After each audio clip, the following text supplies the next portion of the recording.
Hello.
Alright, good morning everybody. You all are live at Anglican High School. So now we're gonna give a quick introduction of everyone. So can you tell us what's your name, school, and what's your goal for today?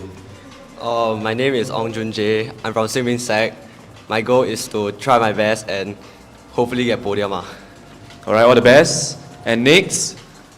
My name is Aidan Afandi. I'm from Victoria School, and my goal is to also hopefully get podium. Okay, all the best. Oh, we have number 5 just coming in. Hi. My goal for today is to... Really introduce yourself. I am Kaiter from Manchester Secondary School, and I just want to make my school proud. Yeah. Okay, all the best. Alright, next. I'm Yiming from Anglican High. My goal is to try to stick to the front. Okay, all the best.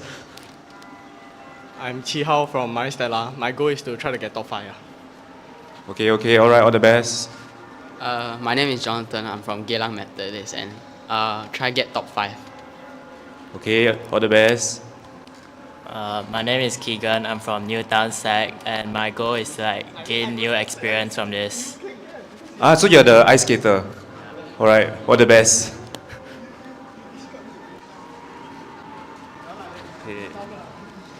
Hi, I'm Jonas. I'm from Dunman Secondary School, and I want to get a talent ID to represent Singapore in triathlons.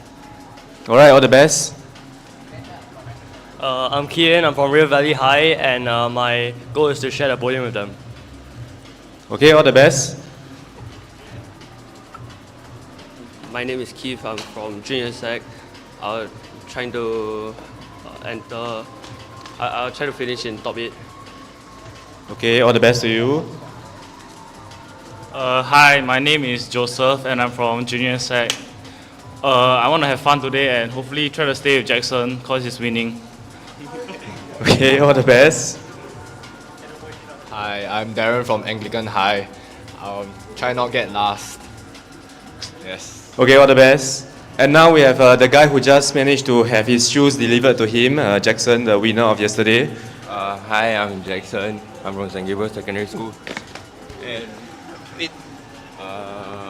my goal is to have fun in general and just give it my all. Have fun while winning. Okay, all the best. So now we have 3 minutes to start. So as you can see, these are the boys from yesterday from the qualifiers. So what they did was they had 2 races.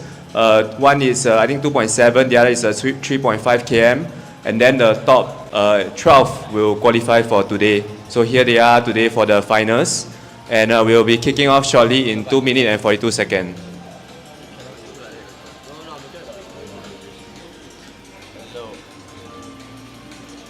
Hi, can you introduce yourself?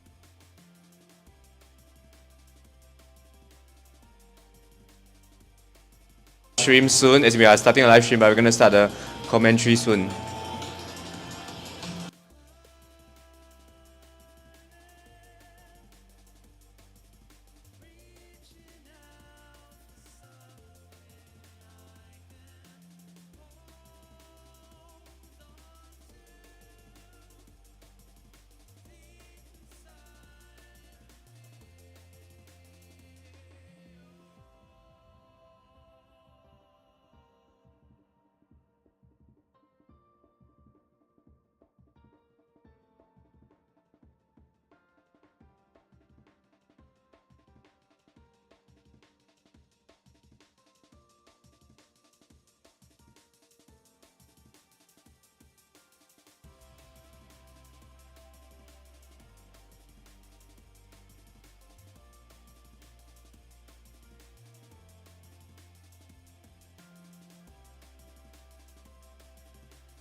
That today's route is 16.1 kilometers long, and in the middle there's a climb. So as you can see now at the bottom half of the screen, that's the terrain, and you can see there's a white arrow. So they are going downhill now, and eventually there's going to be a major uphill later somewhere at the 10-kilometer mark. I think that's where all the action will be, and you can see now everyone is still riding together. We have Qi Hao, Aiden, Kaiser, Jonathan, Junjie, Yiming, etc. I think they are all still bunched up together.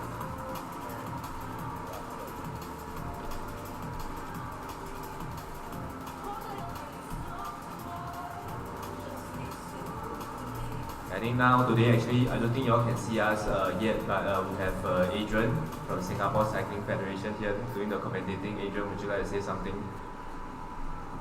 Yeah, Eugene, this is a fantastic event. What a start, to have students, all over Singapore to come down to do this. Let's see, next year, hopefully we can get more students in. Just a question, Eugene. So, realize on this virtual cycling, everybody is going about 50 to 51 kilometers per hour. That's like really, really fast. How does it differ from, outdoor riding? So I think in the virtual cycling environment, there's no factor of environment, meaning there's no heat, there's no rain, there's no wind. but actually what the virtual cycling environment mimic is the environment outdoors, so they will change that and put that in terms of resistance that the riders experience on the walk bikes. So we are using walk bikes for this event itself, so the walk bikes are smart trainers that actually mimic the terrain of the road and the resistance and then change it accordingly. So here today, as you can see on the top right hand corner, there's a 4 km/h wind. I think the wind setting today is relatively calm. So we have try to make it as easy as possible for the riders.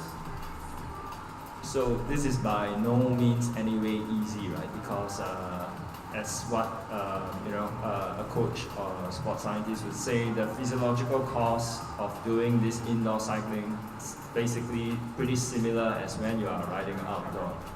So for those of you who are watching there now, I think this is an exciting time, to give esports cycling a try.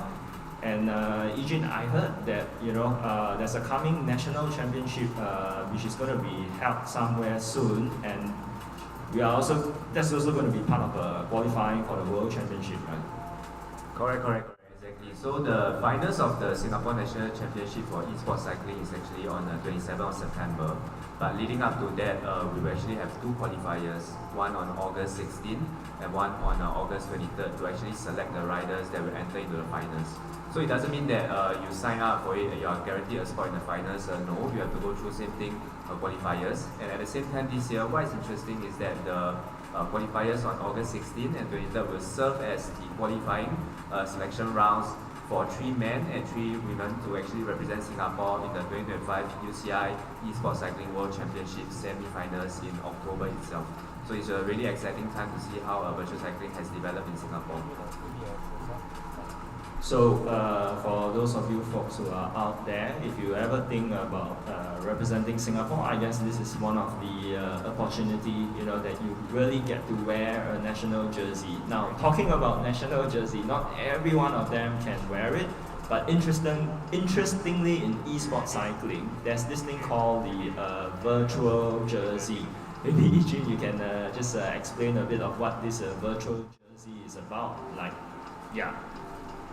Yeah, so actually this virtual jersey is actually what we intend to do when the riders win the national championship, we try and make it recognized. So how it works on the road is, if let's say you are the domestic male Singaporean champion, you actually wear the jersey where you can have the national flag tagged to your club jersey, so that you can wear it for the next 1 year until the next championship. But generally you'll be awarded like one national jersey that you can probably keep at home. I don't think anyone will wear it outside after the race itself. So same thing for this virtual cycling jersey. What we're actually working with Training Peaks is that not only you get to keep the physical copy and frame it up at home, you also get to wear the national jersey in Training Peaks for the rest of 1 year until our next national championships. Wow, awesome. And also for those of you who qualify to represent Singapore, you will have a virtual Singapore replica jersey when you are racing in that virtual World Championship as well. So yeah, all exciting times. As you can see now that all the boys, they are putting in the hard work. I think we are going to approach the climb soon. That's like how many more kilometers to go, Eugene? So as you can see the white arrow at the bottom part, we have 4 kilometers now, we have 4 km now, and on somewhere to the 10 km mark, that's where, or rather at 8.5 to 9, that's where the hill actually start. So actually you can see today, everyone is still bunched up together. I think, just now I overheard some of the riders saying that they have a strategy. I don't know what's their strategy, but let's say if it's me, I think I might probably wait until the hill and make a move. But as you can see, nearing the end, the 14 to 16 km is an uphill finish as well. So, I don't know, Adrian, based on your cycling experience, what do you think would be the strategy typically of a rider? So this is something interesting about cycling, is that everyone have their own strengths and weaknesses. So I guess it's to play according to your strength. So if guys who know that they are able to climb well, who is much more lighter, I think their strategy now, I think they will want to save their energy to the climb, and hopefully they can use their strength when approaching the climb. But for those of you who are maybe you find that for a climb you are slightly weaker, then now is the time to really try to gain some time to split up from the pack because there's only so fast you can do on the climb, right? Because you are limited. So one way is to, for those of you who are slower in the climb, I think it's a great time now to try to speed the pack up, and gain some time first on the climb before those guys who are much lighter are able to catch up. So I think this is one of the strategies that's commonly played according to each of the riders' strength and weaknesses. Now, Eugene, I guess yesterday's Tour de France, I think Pogacar and Vingegaard seems to be the hot favorite. Now, for this esports cycling, right? Who is the hot favorite in your list? Wow, so the truth is I only met most of them yesterday, but I know some of the potential riders to keep a lookout for. I think yesterday the person who actually topped the race was Jackson Tan. But now I think Jackson Tan is in Group 2. I'm not sure why, but he has fallen from the pack. He's 25 seconds behind. And just now I think earlier there was some issue where Jackson actually forgot to bring his shoes, and the mom brought it to him in the last 5 minutes of the race. So I don't know whether that affected him. He was supposed to be one of the hot favourites, but now he's 25 seconds behind. We'll see whether he can catch up the pack. Then we actually have Yiming. So Yiming 06, he's from Anglican High School. On bike number 6, he's actually one of the riders from VSG Academy. Recently completed the Bintan road race as well for youth. So he's someone that will look out for actually, and now you can see he's at the front 4 riders as well. And then I think another interesting rider, which most of the other cyclists here don't know, is Keegan. So Keegan is a national ice skater, so he has some tricks up his sleeve, but we'll see how it goes. I think he has represented Singapore in multiple speed skating events before. And I think we have also other hot favorites from yesterday, like Qihao, Aiden, I think Keith, Junjae, etc. So I think it's quite a packed field. Really hard to say because yesterday we only did about 6 km altogether, so it's really a VO2 max effort. But today is a real road race kind of effort, a truncated road race, of course, 16.1 km. But we'll see how it goes. Yep. So understand that in a real race, if the gap is about 30 seconds, it's quite a huge gap. So Eugene, in the e-sport virtual world, right, what is the gap that the riders need to be aware before it's too late to catch up? What's the gap that if you were to be racing, that you would not allow it to go more than, for example, is it 30 seconds, 40 seconds, or 1 minute? Okay, so that's an interesting question. It really depends on how tired you are as a rider. But typically, when I used to race esports cycling, anything beyond 5 seconds is dangerous. So if you see somebody making a move and you see that the gap is going more than 5 seconds, it's either you try and bridge to the person or it may or may not bridge to the person. So I think here we can see now the pack, the leaders. We have Keegan, we have Kaiser, Jonathan, etc. Now I think there's a group 2 forming up with Keyen. Bike 13, about 20 seconds behind. I think he has dropped from the pack. And I think Jackson now is still, the gap is growing at 36 seconds because it's usually harder to ride alone. It's easier to ride in a pack. So once you are dropped from the pack, it's going to be a very, very hard time to catch up. Awesome. So far, everyone is still pretty bunched up together. So once we come to the climb, we will start to see who are the ones who are better climbers and who are the ones who are less of a climber. So, in your view, among the students, who do you think will be the first one up the climb to reach the summit first? So obviously same as outdoors riding, climbing uphill requires not absolute watts itself, but more watts per kilo. So now we're looking at the riders themselves, and it seems that this batch of the secondary school kids, they are fairly lean. And I think usually the lightest rider will have an advantage over the hill. So I think looking at the weight earlier, some of the lightest rider, 50 something kg are like Yiming, are like Kaiser, and then we have Jonas as well. So I think there's actually a bunch of very, very light rider, and even actually Keyen is quite light as well. So we really have to see how it goes afterwards. Awesome. As we can see down on the stats, the heart rate has gone up to about 198 beats per minute. Now for those of you who are watching on YouTube, I think a 198 to 200, that's like really on the verge of a threshold intensity. So these guys are really, really pushing hard. Now what makes it more interesting is that though most of them are pretty much on the limit now, there will be a climb approaching soon, so we really will get to see who has that additional energy left, to really make up that summit finish. I think exciting time as we are approaching the climb, like in a short while. Yeah, so it's actually like what Adrian mentioned, it's quite interesting. Now we see, as you can see on the right hand side of the map, there's below the map itself, there's a leaderboard. So the leaders are currently, as shown on the screen, is Yiming plus another 7 riders. So it looks like we have trimmed the total field of about 12 riders to about 7. Then now we have the group 2, which is Joseph on his own. He's 11 seconds behind. It seems that he's dropped already. And then we have group 3, which is Jackson at 51 seconds behind, followed by group 4, Keyan, and the rest is other riders, group 5, Jonas behind. So it seems that the pack has actually shrunk out even before reaching the hill itself. And let's say now if we were to go back to the leaders, they have actually just finished the first uphill and they are on a flat now. I think the next uphill will be the longest and that will really be the challenge. So it'll be interesting to see how this the front pack will actually split further.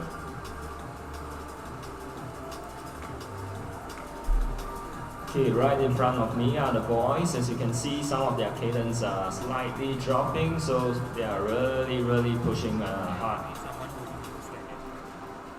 So for a real bike, right, they can switch the gear, but what about the what bike that currently the boys are using? Are they allowed to switch the gear, Eugene? Yeah, definitely. So to mimic the outdoor cycling bike, the watt bike itself actually has 22 gears, and you can see this on the screen. Junjae is one of the leader now. The amount of pain he's going through in his face. So like for them, I think they should be at gear number 1 now out of 22 because that's the lightest that the watt bike can actually go. So yeah, instead of having two chain ring, the watt bike itself has 1 times 22 speed. Oh, there's a hand raise.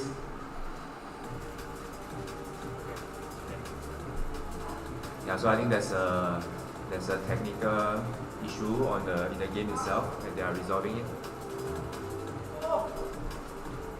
And you can see now the riders, they are actually standing up and pedaling because they are going up a very steep hill of about 10% gradient. So 10% gradient is way steeper than anything that you will encounter in the Faber itself. I think Faber max is what, 7-8%?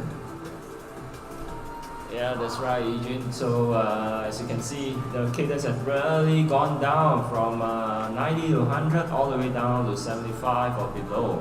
So these guys are really putting force on the pedal stroke. Okay, as you can see, Junjae now currently standing off the saddle, really trying to keep up the cadence, to get the blood flowing, to get the leg moving. Come on, guys. Just keep it up, try to switch the gear a bit, yep.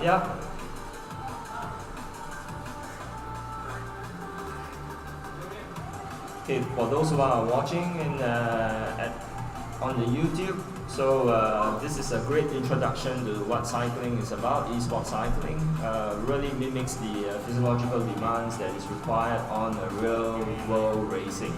So I would strongly encourage guys to come down and we will really give esports cycling a go and try. The competition will be held more frequently as it goes by. So Eugene, when is the next inter-school competition coming up? Good question, Adrian. So the next inter-school team version will be on the last weekend of November. We're still planning it out together with the Sports Singapore. So we'll do it at Expo and make it a big bang event for our year-end closure. So that's the next event to look out for. And now coming back to the map itself, you can see Junjae.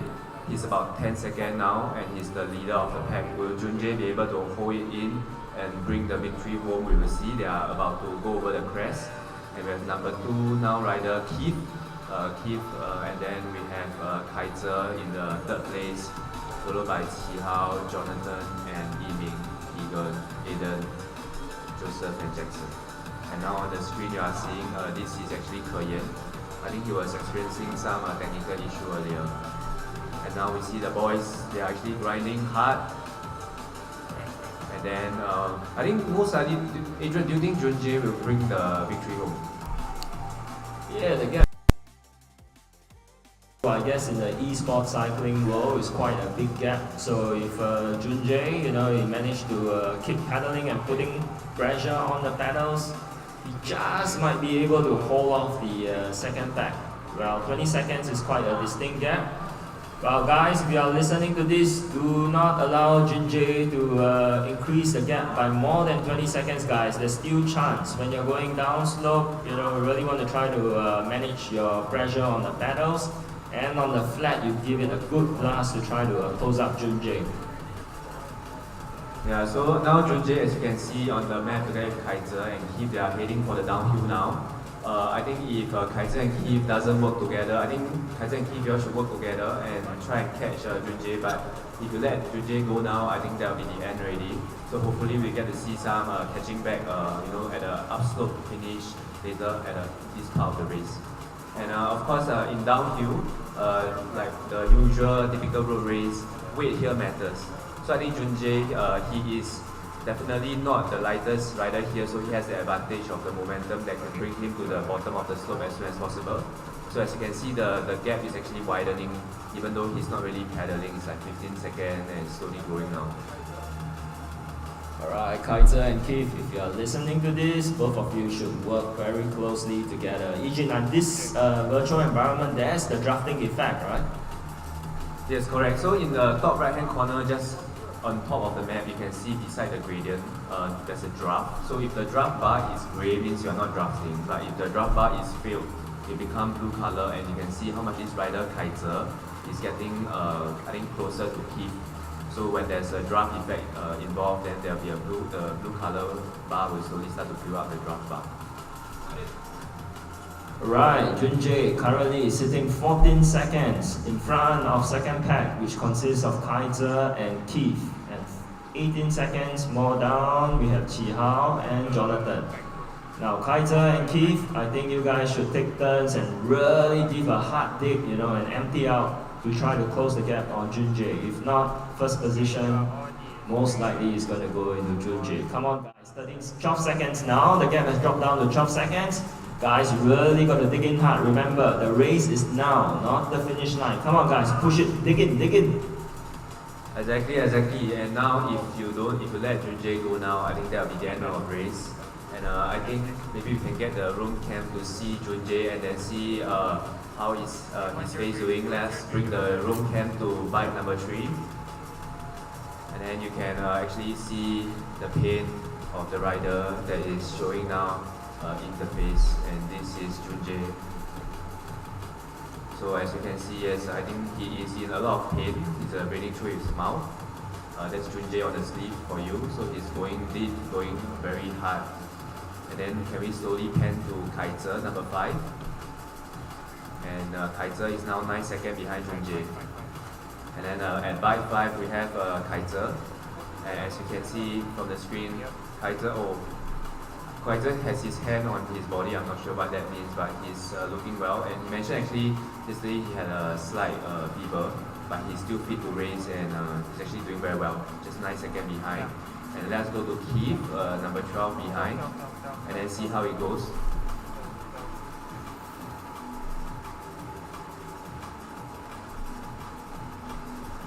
And then I think Keith just now mentioned that, I can't remember, he said he's here, he wants to try to get a podium placing.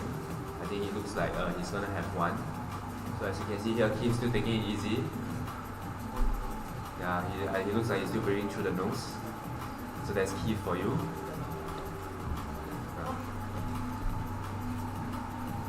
Right, the gap has gone down to about 6 seconds between Junjae and Keith. 5 seconds now.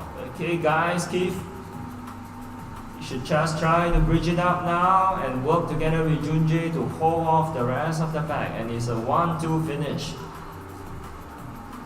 Will Kaiser, Keith and Junjae reach the finish line in this top 3 placing of 1st, 2nd and 3rd? We shall see shortly. Yeah, so it's interesting, as you can see at the bottom of the screen, the white arrow is actually approaching the right hand side, which is 14 kilometers. The uphill will probably be, let's say, I think maybe 30 to 40 meters high. So I think as you can see the gap, they have actually almost caught up And now Keith is just 1 second behind Junjae, with Kaiser 4 seconds behind. Come on Kaiser, come on. Try and catch up. And then now I think it will be a 1-2 finish between Keith and Junjae. So, Adrian, if you are either Keith or Junjae now, what will be your strategy? Well, if I feel that I'm a better sprinter, of course now I will be hiding behind somebody else. If I'm a less of a sprinter, I find that I don't have that explosive power, and my standing broad jump is weak, which have a correlation with my sprint power, I will now try to attack all out, to the other guy to make sure that I get a substantial gap. So again, it really boils down to where my strengths and weaknesses are, and then I will deploy what I just said appropriately. Yeah, so as you can see now, I think Kaiser is slowly bridging back. So 2 seconds, come on Kaiser, dig it. Once you get into the draft, you'll see your draft bar full. And then you see, as you can see on the screen now, yeah, Kaiser, the blue color is filling up. So Kaiser, come on, dig it. Just get in line with Junjae and Keith. Keith, Junjae, and Kaiser, if you always find that your standing broad jump is pretty not that great, either one of you, then you should think of something now to try not to go for the finish sprint and to really try to dig in hard on the base to have some gap. Oh, so the guys now are starting to sprint, as you can see. They're starting to increase the pace. Okay, so now if you want to see whether they have made any action, you can look at the speed. Once it turns to actually red, it means that they are attacking already, because here we can't see the watts per kilo, we can see the average speed. So as you can see now, the riders are actually kind of like, I'm not sure is it because the uphill or they're actually slowing down and trying to play cat and mouse. But we have Keith in front, followed by Kaiser, and Junjae now 4 seconds behind. So I don't know whether Junjae has any more in his tank, but it looks like Kaiser and Keith has overtaken the initial leader, and now they are 6 seconds behind. And we are going to finish the uphill finish. So who will the first position go to? Is it Kaiser or Keith? The drum roll is on as we are fast approaching to the flat section towards the finish line. Who will make the move first? Is it Keith or Kaiser?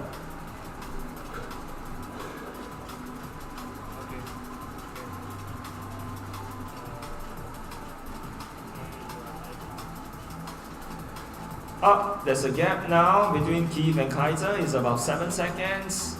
Looks like Keith is going to go all the way to the finish line. Come on Kaiser, 8 seconds left. It's either now or never already. You got to really put the pressure on the pedal stroke now, like 110%. Alright, come on. 750 more meters to go. Come on, Keith is attacking now. Kaiser is 7 seconds behind. Come on, Kaiser, are you happy with second place, or would you want to try to go for first? It's now or never. Come on, dig it. And it looks like Keith is likely to take the win with 530 more meters to go. And I think Keith has, let's go back to Keith. I think he has just passed the finish line. No, sorry, we have not, yes. There's still 350 more meters to go.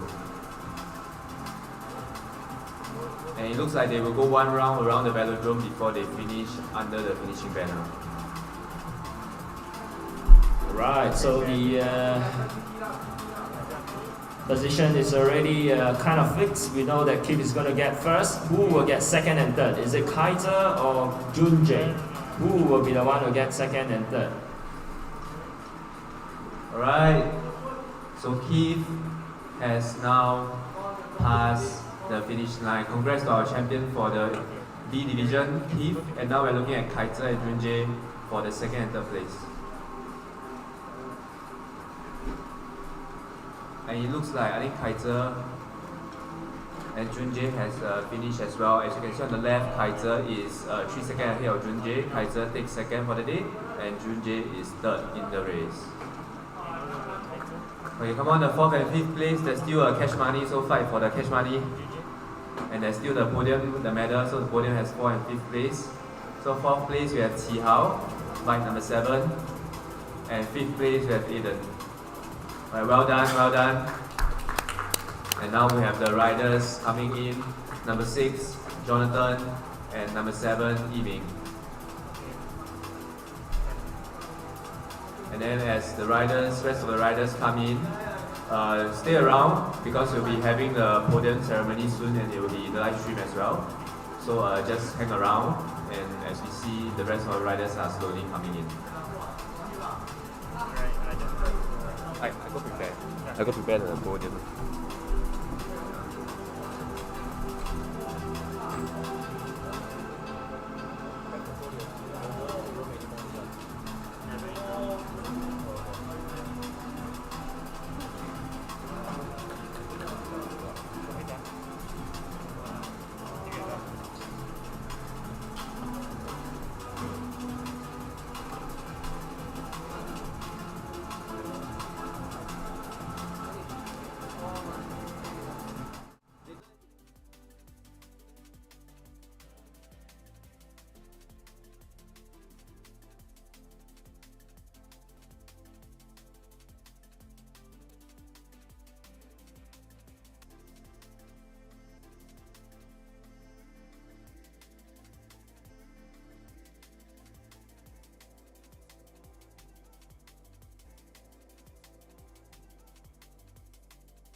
Once again, this race is, if you want to pursue a journey in cycling, this race will be one of the many races that you do in your life. Even if, let's say, the race today doesn't meet your expectation, it doesn't mean it will continue this way. So you have to treat each race as like a small part and a small journey in life lah. Okay, so now, we're gonna have the podium ceremony. So once we are ready, we're gonna call your name up.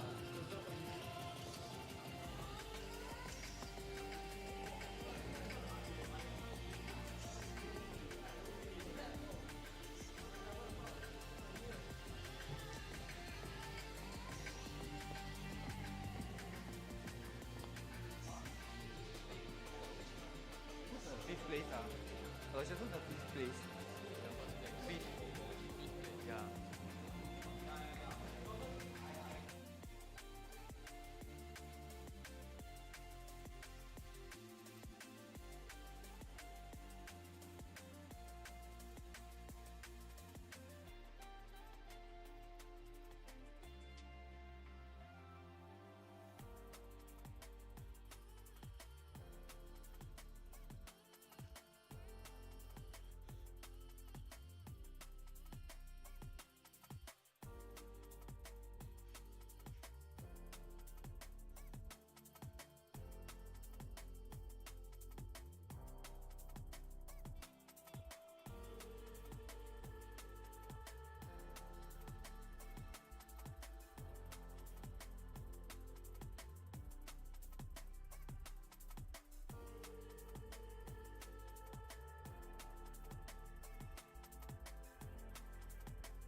Okay, so thank you very much for your efforts today. So now we will begin the podium ceremony for the B Division finals for the Singapore Cycling Esports Inter-School Cup for the esports cycling portion.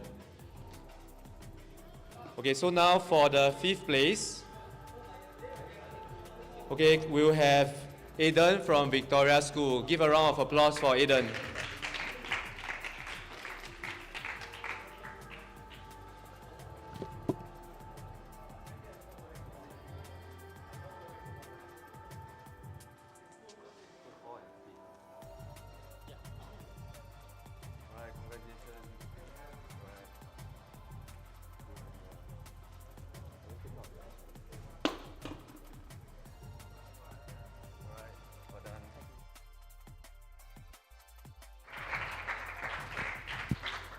Okay, and then for the fourth place, we have Qi Hao from Mary Stella High School.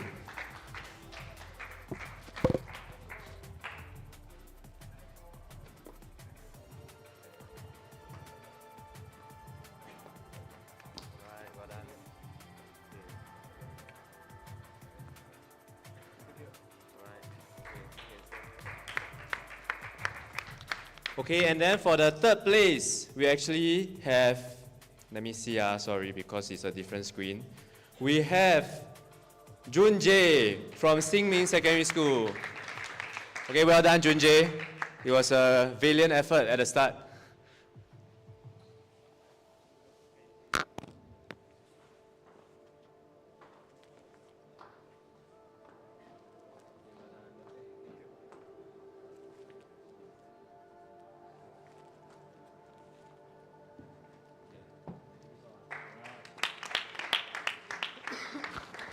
And then in second place, of course, we have, okay, the one of the two that actually caught up with the rest.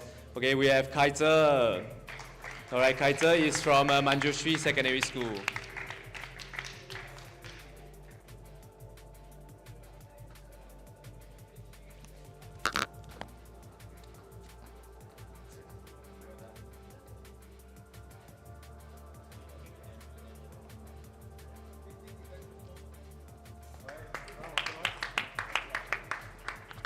Okay, and finally we have the champion for today for B Division, Keith from Jinyuan Secondary School.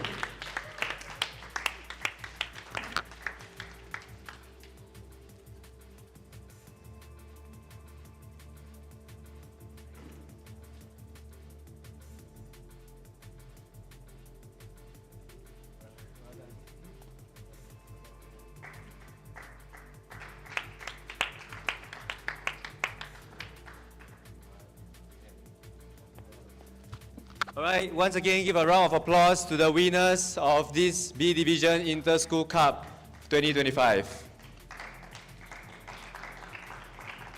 Alright, thank you all. So once again, thank you for coming. I hope you guys have fun. So we're going to have a national championship coming soon. It's free for youth and junior to join. So if you want to sign up, please keep a lookout on our website. The registration is live already. So hope to see you all again. So we will have our break until the next round. So see you guys in a bit.